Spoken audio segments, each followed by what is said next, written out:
Hello, thank you for joining us on another interesting edition of the program, The Woman in You. I've got pride, I've got potentials, I have class, and I am special. Joy Uche is my name, and I'm glad to be here again today on this program, The Woman in You. And you know what we do here? We like to showcase the worth of every woman, because every woman is wonderful.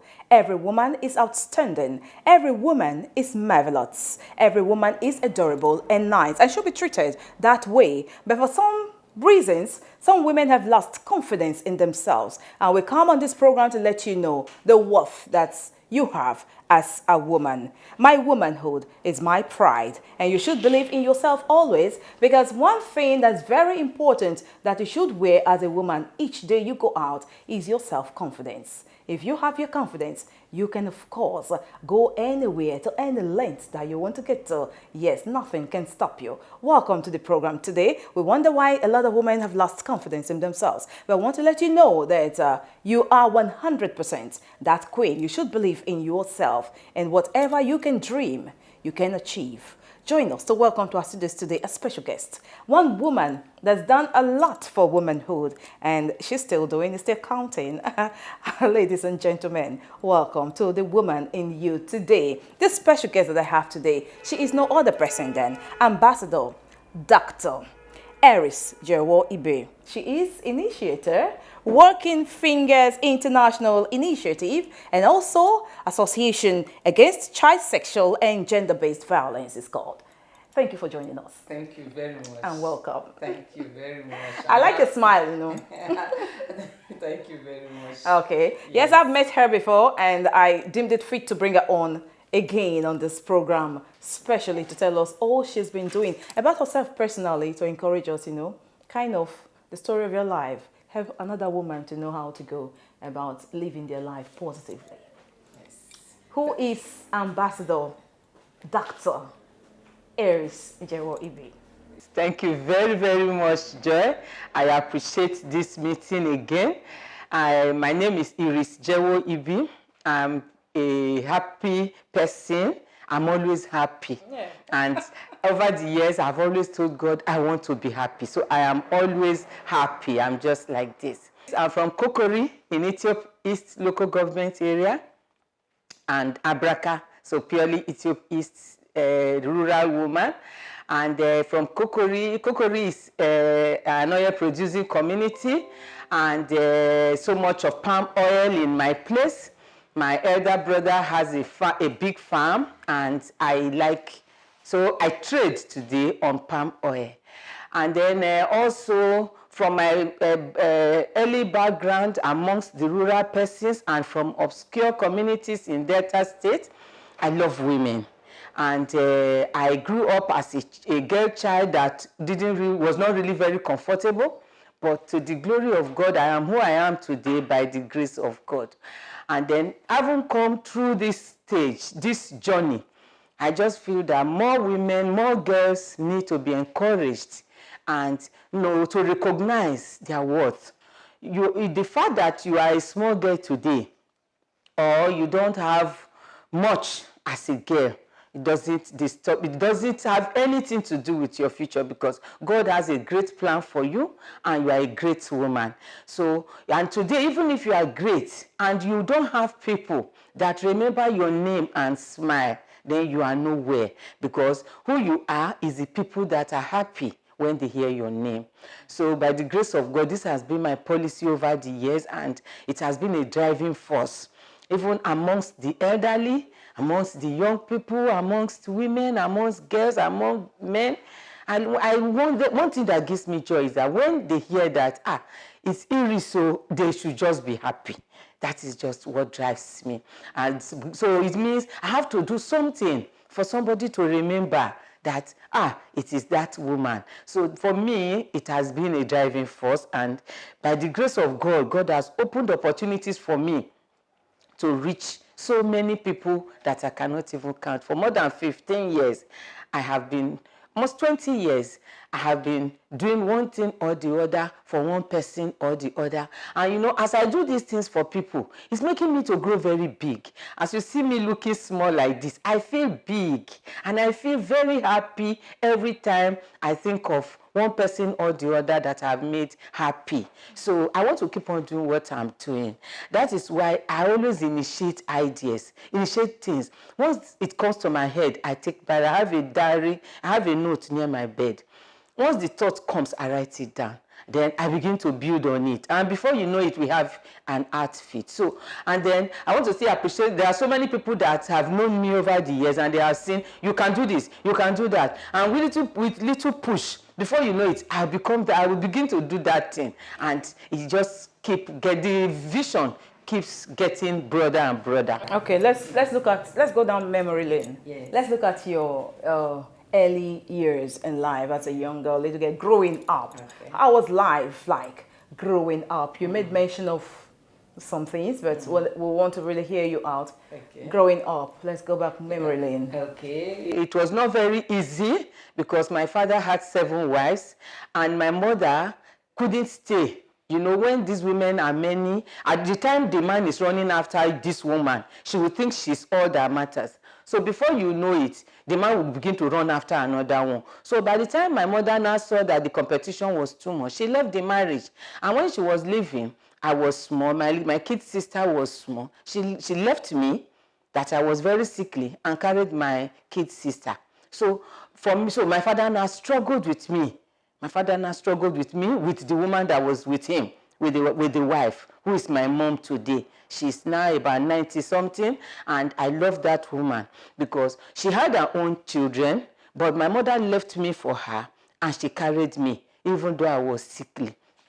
And today, I am who I am. So it makes me to encourage women that if you are married, even if the marriage becomes so tight or you feel threatened, you want to die, or you feel the marriage, you will end up with your life. If you are living, carry that child. Don't leave the child behind because we know it's not easy, but until the child is about 10, 13, don't leave that baby, boy or girl, don't leave the child. But my mother did that to me. I have forgiven her. At first, I didn't forgive her for many years, but by the time I now began to see life differently, I have forgiven her. And of all her children, anything wrong with her today is me she caused because I'm always there for her.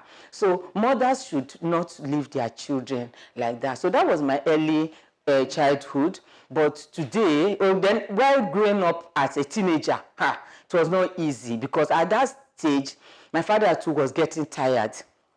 So I have to now struggle to fend for myself at an early age. So that's why my education is in piecemeals. But today, to the glory of God, I am a professional in my field, and God helped me over the years, and here I am running this development. Today, I now said, no, I must focus on helping these young people so that when they find themselves in that condition that I found myself, by the grace of God that has helped me, but with some people, there were people around here and there that still supported me to become who I am today before I now become a development person myself. So I always encourage women to do things for others.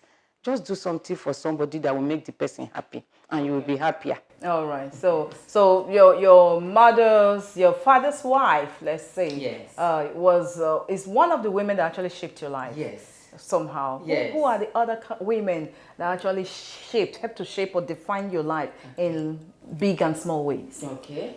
I had a friend growing up in Benin. I had a friend. This lady, she too is a struggler. She struggles because I now married early. You know, with that early childhood, at 19, about 18, when I met my husband, he was like, this girl, he now just felt like marrying a small girl. So because of that, if I had a parent that really trained me to become, go to this institution, and I may not have married so early. So I married early. I met my husband at about 17. So you can imagine the background there, 17 years old girl already having boyfriend. So, but thank God he decided to marry me right away. He just, and then so that's why I married very, very early. Then my husband is also a man that shaped my life, because as I married, when he met me, I have not even finished my school set. You can imagine. So he now encouraged me to finish the school set. Then when I finished, I still wanted to work, but he too does not have the capacity to sponsor my education. So I had to start doing market, buying and selling. So there's this lady then. One day I will even go and look for that lady. She's in Benin.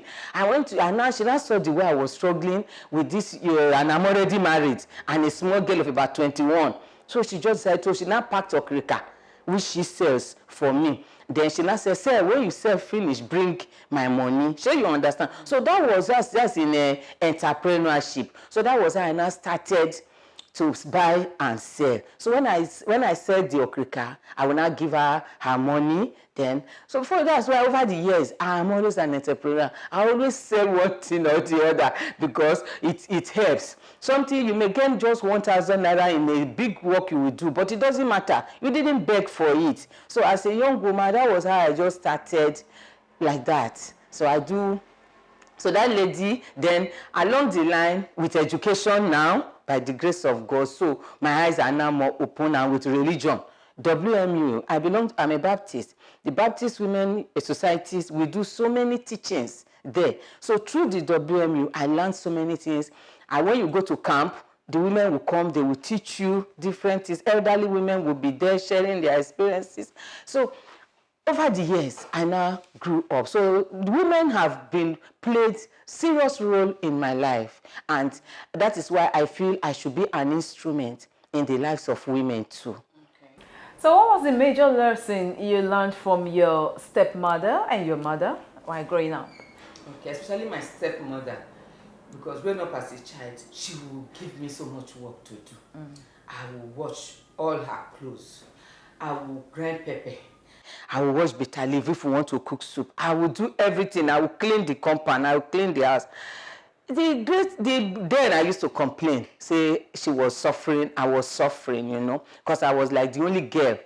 She had 4 boys. So then she had one daughter who left home early for boarding. So I was the only girl with the boys in the house. And during holidays, all of.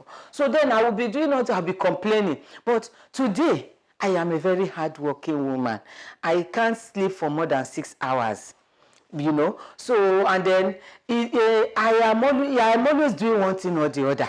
So growing up with my stepmom, my mom, I call her mom, over the years. With my mom, Margaret Jewo is her name, it has made me who I am. So I am a strong woman because she made me a strong woman. Okay. Yes. But then you were thinking it was punishment. Yes, I was thinking. Today you are happy. Yes. Haven't been trained that way. Yes, I will fetch water, I will go to the river, I will do everything in the house with my junior brother there, Emmanuel, now Barrister Jewo. So sometimes he will help me, So it made me a great woman. That's nice. And you're doing so well for yourself today. Just before we go into talking about all the things that you do for women, some women are finding it very difficult to balance working as in any kind of job they want to do and family life. Yes. How do you advise them to really set a balance? Balance the two. Balance whatever you are doing. My husband is Barrister Ibi, and he can tell you if you meet him. The other day, he met us and they went to talk with him. What is my strategy? I make sure I balance the home with all these things that I do. Sometimes some people will say, you are everywhere, because I'm very good with social media. So it will look like, and if I do little things, I will share on the social media. So most of the things I do, I'm like a public person because of the social media that I am engaged in. So people think, do you rest? Do you have time for your husband? Do you have time for your children? But I tell you, I balance the two. When I want to cook, I always make sure I have a good deep freezer. I have a help who comes once in a week. Once during weekend, she will do the buying for me. After the buying, I do my cooking myself, because sometimes I may not have time to go to the market. So she knows, she does the buying for me. I do the cooking myself. She will prepare, she will grind pepper, all those things. But I do my cooking myself because I know the way my family wants the food. So I do my cooking myself. Then once there is food, there is always food in the house. That's one thing I make sure there should be, because food, you just need to have food in your home. Then when you go out, mind your time. During the day, between morning and 6, I can be out. But check on me if you want to meet me at home. From 6:30, I must be in the house. So between that 6:30 and evening, you balance, everything you need to do at home, you do at home. So it's very easy to balance, and it's best to balance your home with every profession, even your office. If you have by the grace of God, I'm a professional. I balance my job with my development work. Sometimes people will say, hey, how are you doing all these things? It's by the grace of God that I will always see, but it's about knowing when to do what and when to do what. Apportioning time to everything that you want to do. Okay. Apportioning time for everything that you need to do. Okay. Yes. Just recently, we celebrated the International Day of the Girl Child. Yes. And I know you're doing a lot in that. Yes. You have a portfolio there, taking care of the young girls as well. Yes. Gender-based violence, you're looking into that, sex issues and the rest. Yes. Today, we find a lot of our young girls doing some kind of jobs that is not supposed to be, as in, standing on the streets and all of that. They just believe that's what they can do. That's the best they can do in life. Part of the job that you do, I know, is trying to take care of such people. So what would be your advice to how these young ladies can become very, important women in tomorrow, as in, not just important, rather, let me say, how will you take care of these girls, or what will you advise? So tomorrow, they can be the woman that God has made them to be, as in, bring out the woman in them. How can you go about doing that? What's your advice? That's, the word we use for that work is female sex work, FSWs. These FSWs will be doing interventions for them. And there is still much work to do in that area. So much work to do with the FSWs, because the FSWs, they migrate. So when you do interventions for them, like Society for Family Health supported us to do interventions for FSW for about 8 years, And all those while they were supporting us, we were really reaching them more. But for quite some time now, we don't have support. So it's just once in a while, if I have money, I just go to 1-2 brothels and mediate. But those brothel-based FSWs, they migrate a lot. Then the home-based FSWs, those are the ones that, they stay in their homes, they come to the street to stand in the evening. Those ones are very difficult to track, because today you will see them in this area, tomorrow you will see them in another area. So, but if you notice, the FSW, the brothel-based FSWs, they are easier to mentor, they are easier to support, those brothel-based. So, for me, FSW is not a job. It's not something that you should be doing. It's not something, because you can do so much with your hands. That's why our group name is Working Fingers. Working Fingers, some people will say, licking fingers, working fingers, enjoying. There are so many things you can do with your fingers. So it's not too good. It's not good in any way to think that you should do something with your private part to earn a living. No, do something with your brain, do something with your fingers, and you will be well fed, and you will grow, you will become a good person, and you begin to affect society. Growing up as a young girl, like I playfully said earlier, if not that grace helped me at 17, 16, already going for boyfriend. You understand? So I would have ended up as an FSW. Many girls like that situation. Because at that 15, 16, it's not necessary. You should be thinking of education. But today, you see girls doing that, so it's not necessary. So FSW work is not good, and it's not necessary. Let's get to know what FSW means again. Okay, female sex work. Female sex work. Yes. It's called and call girls. Yeah, okay, call girls is not a very good name for us, because for us in the women movement, the fact that this girl's circumstance or her brain told her at that time to engage in that female sex work, it doesn't mean that she does not have a right as a human being. we protect the rights of the FSWs because it is situational that that girl found herself at that time doing that trade, doing that business, so to speak, because for them, it's a way to make a living for her. So we advocate, we provide support for these girls to see that there are more things they can do, better things that they can do to earn a living, to become more useful to the society. But we don't condemn them. In my work and in my training, we don't condemn the call girl. But we as development persons and as feminist group, we are saying that FSW is not even a good job. Not talk of best, not a good job.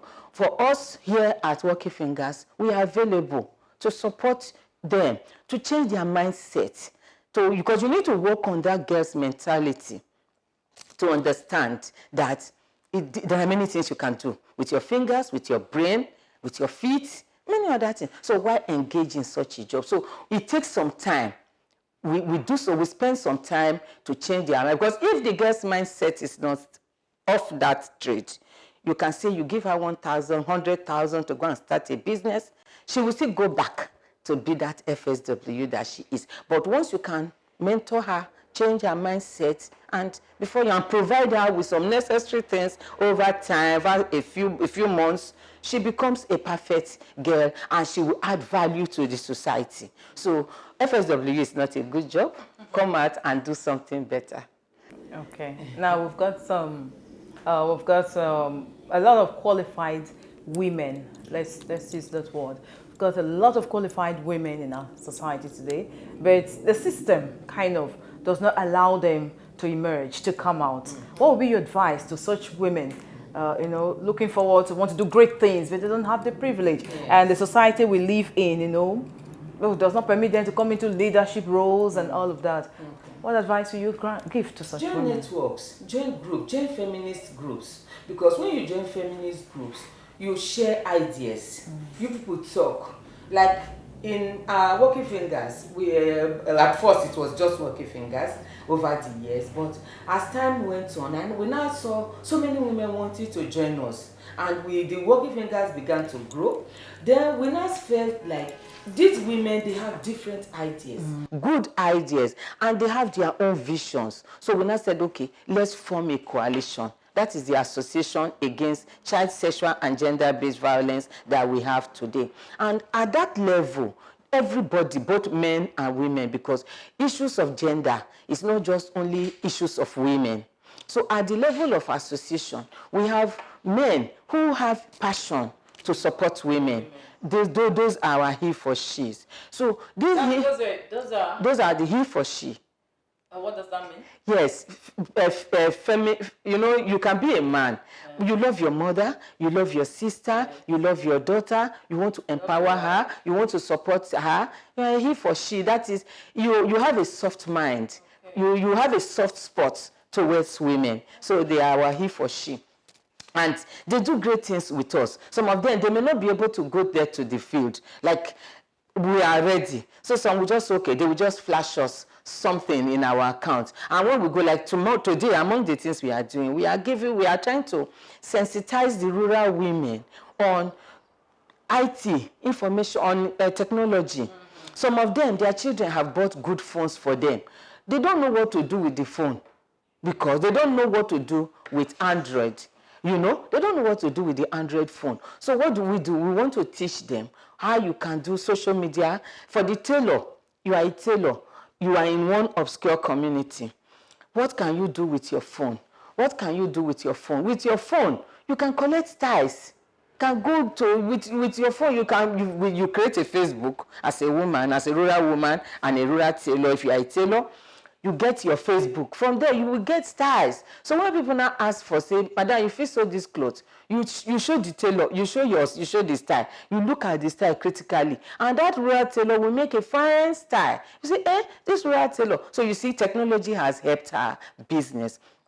Then for the farmer, you see online, so many trainings online, how you can cultivate and have increased yield, how you can buy tomatoes. There is this fine tomatoes that you can bring from Ibadan and other places. So, but when you are on social media, you can get all those information as a rural farmer.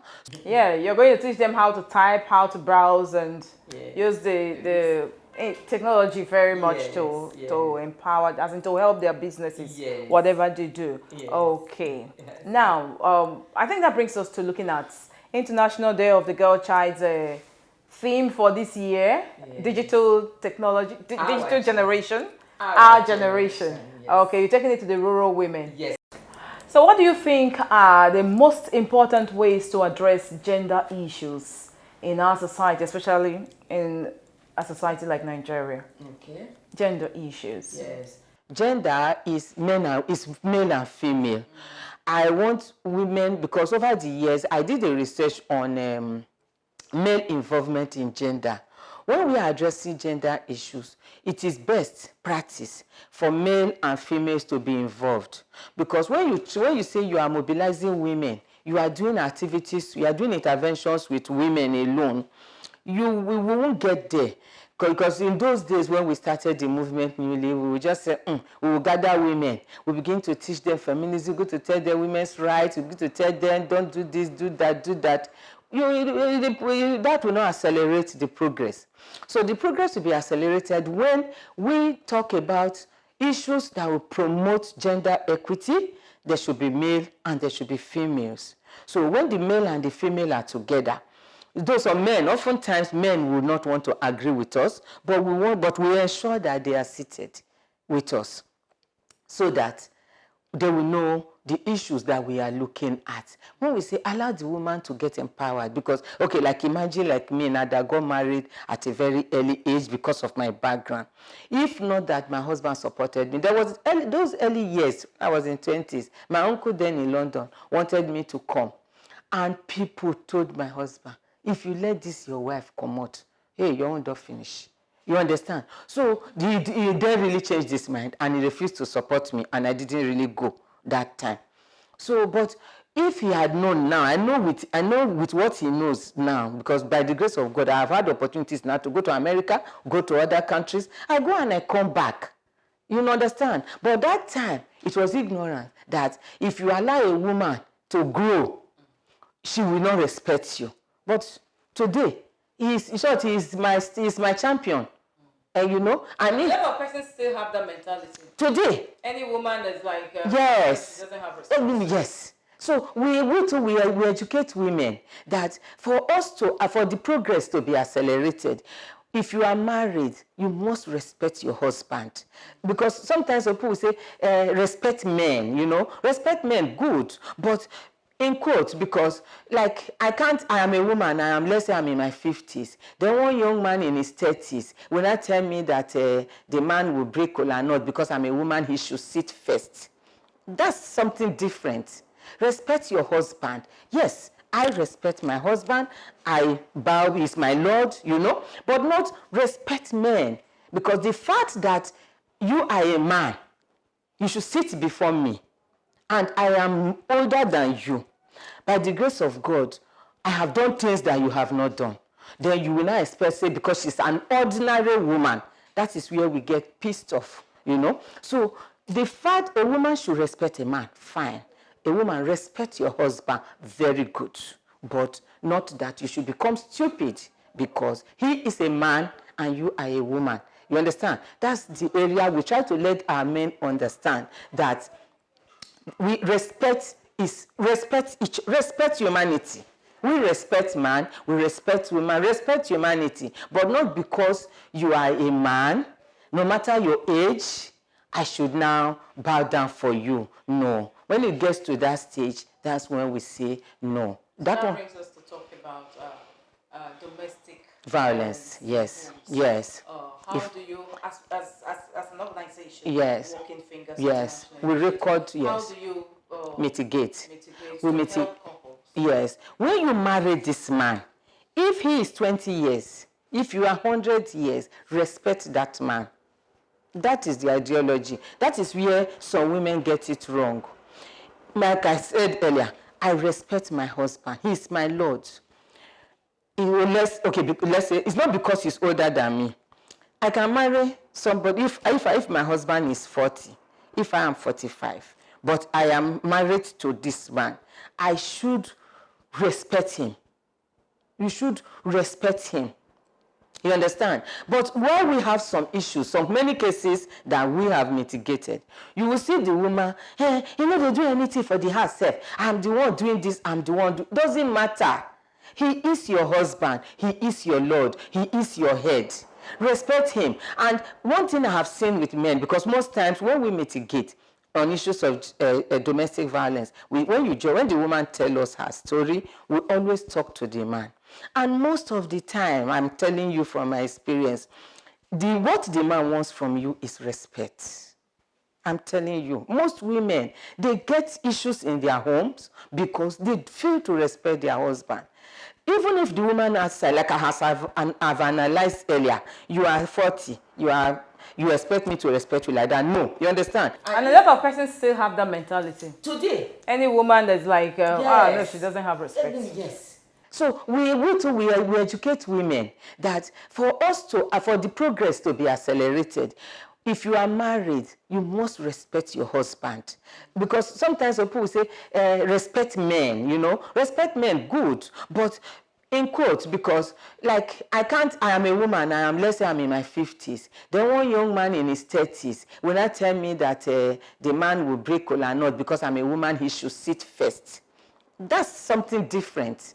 Respect your husband. Yes, I respect my husband. I bow, he's my Lord, but not respect men. Because the fact that you are a man, you should sit before me, and I am older than you. By the grace of God, I have done things that you have not done.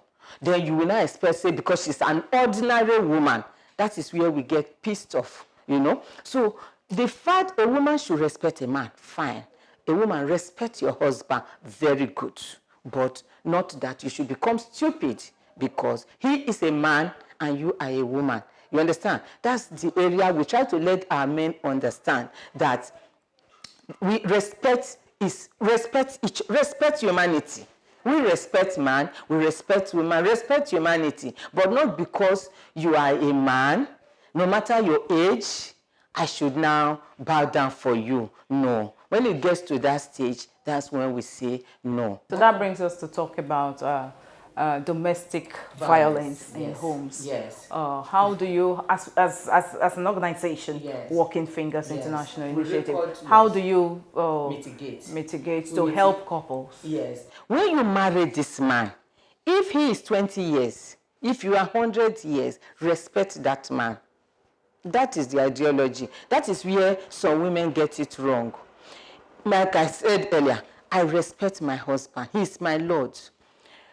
Let's say it's not because he's older than me. I can marry somebody if my husband is 40, if I am 45, but I am married to this man, I should respect him. You should respect him. You understand? But while we have some issues, some many cases that we have mitigated, you will see the woman, hey, they do anything for the house self. I'm the one doing this, I'm the one doesn't matter. He is your husband, he is your Lord, he is your head. Respect him. And one thing I have seen with men, because most times when we mitigate on issues of domestic violence, when the woman tells us her story, we always talk to the man. And most of the time, I'm telling you from my experience, what the man wants from you is respect. Yeah, we've been speaking with Ambassador Dr. Eris Jewoibe. She is initiator, Working Fingers International Initiative. I'm not going to go away without asking you to tell us what Working Fingers is all about in a minute. Okay, thank you very much. Working Fingers is about empowering women and young people to bring out their self-worth and to add to the development of the society. Of course, the Sustainable Developmental Goals is the focus of our work, and you see everybody can make contribution to accelerating the attainment of the SDGs. The SDG, Sustainable Developmental Goals, we have the 17 Sustainable Developmental Goals, and us at Working Fingers, we've decided to accelerate the attainment of SDG 1 to 5, SDG 1, no hunger, of course, SDG 5, gender equality, and of course, SDG 16, peace in the world and peace in the home. So you can see what we do around the SDGs. So what Working Fingers does, we just act for the SDGs. About all of that. And before we leave you or let you go, one advice to our women out there. Okay. I will tell every woman out there, appreciate yourself, love yourself, know you are special, and you are very, very important because God created you to be you. There's no other person that is like Eris. I am Eris, and I am proudly a woman, and I'm proudly a girl child. I was a girl child, and I told somebody, when I will be 100, I will still be the girl that I am. So just like yourself and serve humanity, you will be happier for it. Yes, as you are. Always happy. All right, thank you, Ambassador Dr. Eris Ibe, for speaking with us today.